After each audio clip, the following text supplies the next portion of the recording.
T20 world કપમાં વિજેતા ભારતીય ટીમના ઓલરાઉન્ડર ખેલાડી એવા વડોદરાના ક્રિકેટર હાર્દિક પંડ્યાની શહેરમાં ભવ્ય સ્વાગત રેલી યોજાઈ। તાજેતરમાં જ ભારતીય ટીમ T20 વર્લ્ડ કપમાં વિજયી બની ભારતમાં પરત ફરી હતી, જે ટીમનું દેશના પ્રધાનમંત્રી સહિત દેશની જનતાએ ભવ્ય સ્વાગત કર્યું। ટીમના ઓલરાઉન્ડર ખેલાડી વડોદરાના હાર્દિક પંડ્યાનું પણ સોમવારે સાંજે વડોદરામાં રેલી યોજી ભવ્ય સ્વાગત કરવામાં આવ્યું। સાંજે 6:05 શહેરના માંડવીથી ઓપન બસમાં ક્રિકેટર હાર્દિક પંડ્યા, ભાઈ કૃણાલ પંડ્યા અને પૂર્વ ક્રિકેટર કિરણ મોડી સાથે જ હાર્દિક પંડ્યાના મિત્રો સાથે આ બસ નીકળી હતી। આ બસમાં શહેર ભાજપ પ્રમુખ ડોક્ટર વિજય શાહ પણ ખાસ હાર્દિક પંડ્યાને અભિનંદન પાઠવ્યા હતા।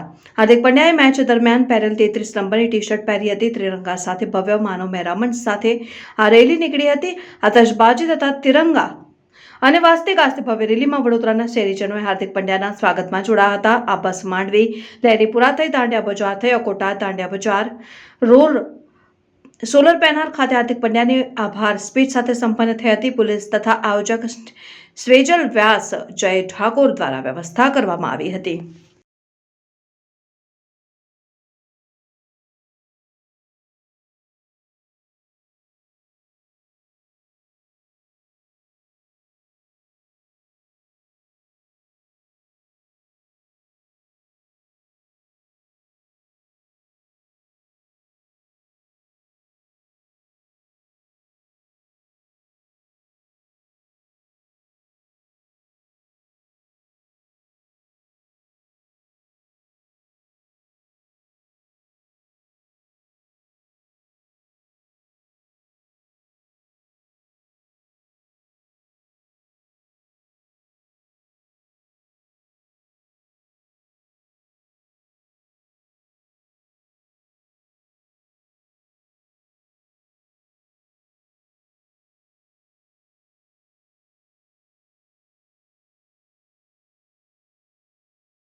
વડોદરા શહેરમાં લોકો આજે ઉમટી પડ્યા છે MG રોડ પર એમને ભવ્ય સ્વાગત માટે। અને આજે અમને ખુશી છે કે આજે વડોદરા શહેરના હાર્દિક પંડ્યા વડોદરા પધારી રહ્યા છે। એના માટે આજે અમે બધા લોકો આજે હાર્દિક પંડ્યાને જોવા માટે આવ્યા છે।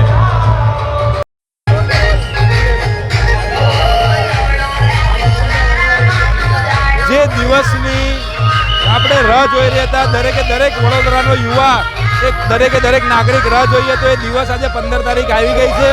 આજે આપણા વડોદરાના જે સ્વાભિમાન, આપણું જે ગૌરવ કહેવાય એવા હાર્દિકભાઈ પંડ્યા ટૂંક જ સમયની અંદર અત્યારે માંડવી ખાતે આવી જશે। આ પાછળ જોઈ રહ્યા છો એમની બસ પણ અત્યારે ઊભી જ છે અને સર્વે માહોલ એમના વેલકમમાં બેનર સ્ટેજ બધે લાગેલા છે અને ખૂબ જ સુંદર આયોજન એમની વિજય યાત્રાનું અહીંયા જવા થઈ ગયું છે। બસ 2017થી મારું સપનું છે હાર્દિક પંડ્યાને મળવાનું, જે આજ પૂરું થઈ રહ્યું છે તો હું ખૂબ જ એક્સાઇટેડ છું।